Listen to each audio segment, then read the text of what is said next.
You like anime? Come on and join us over at the Goosh, our Patreon. We got thousands of videos and all kinds of anime fun over there. Come on, you know you wanna. Okay, anybody can break a bone. It takes a special kind of dipshit to break a digit off entirely. I did that with my right big toe. It's never hard for me to remember or locate the date that it happened. It was December 29th, 1978, because I remember wanting to get out of surgery to hopefully put my toe back together in time to watch the Ohio State Clemson Bowl game. I did, and it was one of the most famous bowl games of all time because that's the day that Ohio State head coach Woody Hayes, legendary head coach Woody Hayes, punched a Clemson kid on a play at the sideline because he was so frustrated, and of course ended his career because apparently back then head coaches weren't supposed to punch the opposing players. The rules, I don't know. But what happened was, okay, at the time I was 17. I was heavily into boxing in California. And the boxing gym I worked out at was huge. It was like the size of an old airplane hangar. It was monstrous. So we used to play football indoors inside the gym. This day I'd gone in to just get a quick workout and I was going to go home. So I was just finishing up. I was doing some weights. I had worked out in the ring. I was doing some weights and I was doing some curls. Why I remember that? I don't know because it's very important to the story. And some of the guys came over to me and said, "Hey, Rusty, come on, play some football with us. We need one more." And I'm like, "Nah, I just want to go home when I get done." And I bow to peer pressure apparently because I'm like, "Oh, come on, please, need one more." So I did it. Well, the guy who usually ran the gym, or the jam, whichever, his name was Tom Thompson, a good friend of mine. He was out that day. He went deep sea fishing. So another man took his place, Milton. And Milton was new to the boys club and everything, and he wanted to abide by the rules because Tom never made us take our sneakers off to play on the wrestling mats, which was the wrestling mats were the football field. They were the border. You push somebody off the wrestling mats, they were out of bounds. Oh yeah, we're geniuses. And Tom always said, they're made for sneakers. Don't worry about it. But Milton wanted to abide by all the rules. Why that was a rule, I couldn't begin to tell you. But so he made us take off our shoes, so we played in socks. Long story short, it was getting late in the game. Guy on the other team catches a pass, and he's running down the sidelines. I dove to push him out of bounds. Now, when I dove, I felt my toe, drag a little and catch on the wrestling mat as I dove, and I heard a crack. Cracks usually aren't good. But I thought, I think I just cracked my toe really hard. Well, it turns out I wasn't wrong. I did crack my toe really hard, but it wasn't just like metacarpal fluid because I stood up, looked down, and it took a few seconds to register, but I saw something dangling in my sock, and it's like, oh, that's not supposed to be like that. And I realized that I had broken my toe off. And so I started hopping over to the leg extension machine because I wanted to sit down.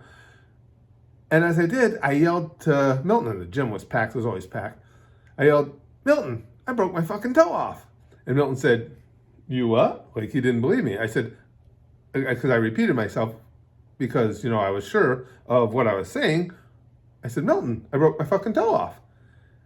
And so he started to freak out. He had 3 little boys. His little boys were there. They started to freak out. Milton goes, "What do I do?" My cousins were there. My cousins come running over and go, "Call the paramedics, you dimwit." And so Milton ran and he calls the paramedics.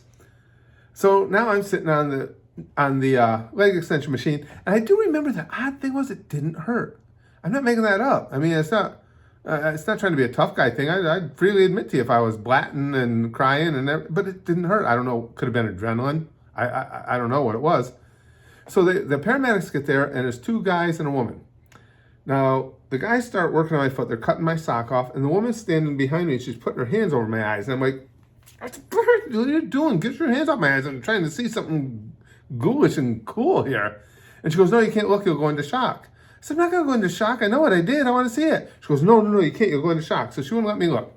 So they wrap it all up, put me in the ambulance, take me to the hospital. They're not going to thwart me. So I'm laying there in the emergency room and waiting for the surgeon to come in. Everybody walks out of the emergency room. So I went down and unwrapped the bandages and I looked And it was pretty gruesome. But then I got freaked out by something else entirely, which the doctor explained to me shortly later when he came in. So I wrap it back up so nobody could see, and the doctor comes in, and I said, Doc, are bones supposed to be gray? Because I was freaked out. I thought I was rotting from the inside, which my wife sleeps next to me. She will tell you that is actually the case. And he goes, somebody was peeking under the bandages. I said, Doc, let's not worry about who doing what. Am I rotting? Why are my bones gray? And he goes, no, you simpleton. I still remember his name was Dr. Bugna, B-U-G-N-A. Why that sticks out, who knows?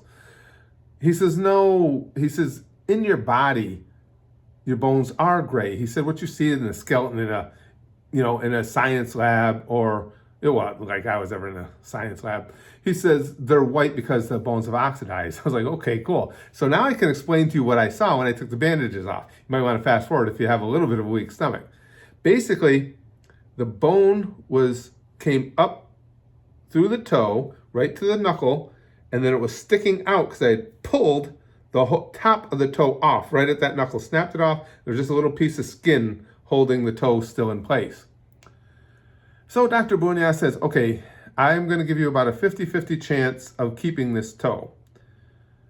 He said, if we can keep it, he said, it'll never take another injury like that again. He said, but if we can't, you'll have to go to physical therapy, learn how to walk all over again. Meantime, I was supposed to be in Bradenton, Florida in 2 months in February for a tryout with the Pittsburgh Pirates. So I was like, well, how long am I going to be down? He says, whatever it was, 6-7 weeks. And I said, well, that's no good. And he said, well, I'm sorry I don't fit that into your time frame, but that's what it is. So I told him I wanted to see the football game later, so please, keep it moving. Come to find out, anesthesia, Novocaine don't work on me. And he had to give me, as every time I get anesthesia or Novocaine, they always have to, he gave me way more than he wanted to. But what happens is I also wake up too early. I woke up in the operating room, they were still pulling that tube out of my nose. So, that was pleasant. I got to enjoy that. So I got to watch the game. He did keep the toe for me. What he did was he drilled a hole through the top of my toe, put this pin through it. The pin had a little hook sticking out the end. And then when I get the cast off of whatever it was, 6 weeks, 7 weeks, 8 weeks, whatever it was, he was going to pull the pin out. So I woke up. First thing I said, because I'm really funny, I remember coming around and, actually I woke up in the operating room and I dozed in and out. And the nurse comes into my room. She says, how are you doing? They had my foot out from under the cover so I wouldn't grab the hook. And I said, hey, do I get radio stations on that? Because I'm really suave. She was hot. And I knew that she would think that was hilarious. And she gave me, the polite laugh because she was at work and didn't just want to say, you're fucking stupid. So I could have scored with her clearly. But anyway, that was it. I broke my toe off. This 6, 7, 8, whatever it was, weeks later, I went back into Dr. Bugna's office. He'd been warning me all along because I didn't have any pain throughout it. I was surprised. I never took pain pills for it or nothing. He said, the worst part's going to be this goddamn pin coming out. I was terrified. I was freaked out for all that time. I don't want to get the pin out. He goes, no, we don't give you Novocaine, anesthesia, anything. I'm just going to pull it out. So I get into his office. He lays me on the table and says, okay, put your hands behind your head. And so I did. And I grabbed for all it was worth. I think I squished a little bit back there, but I'm not using it anyway. And he said, close your eyes. And he said, you ready? I said, yeah, I'm ready. And I felt like air hit the top of my toe there. I said, I'm ready. He goes, it's out. I said, I don't feel anything. He goes, yeah, we got really lucky. He said, the bone didn't adhere to it at all. He said, usually that's rough. I said, you peckerhead. I said, you had me terrified for 2 months, waiting for you to pull that pin out, and it didn't hurt at all. He goes, you want me to put it back in? I'll make it hurt this time. I was like, okay, I'll shut up.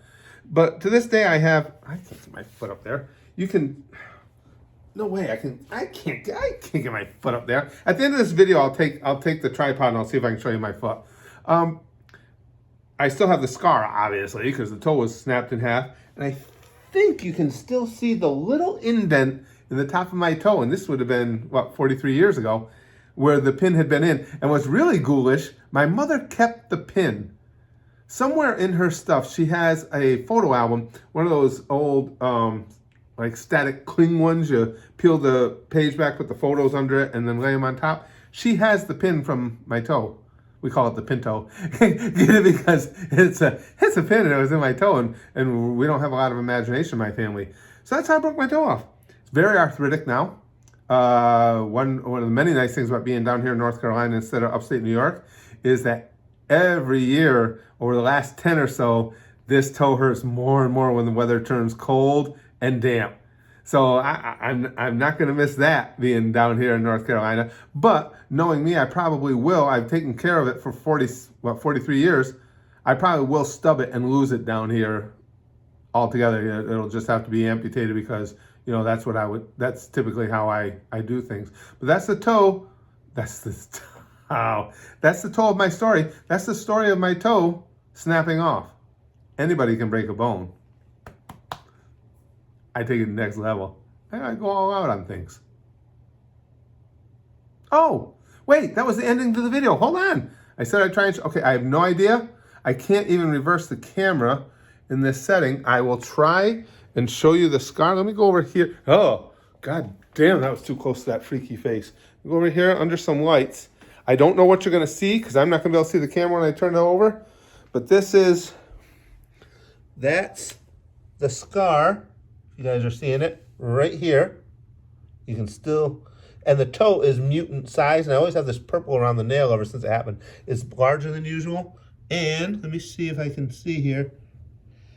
Right on the top there, right there, is the little indent where the pin went in.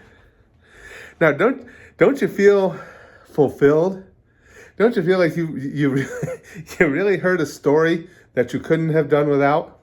That's the story of Curtis and the Pinto.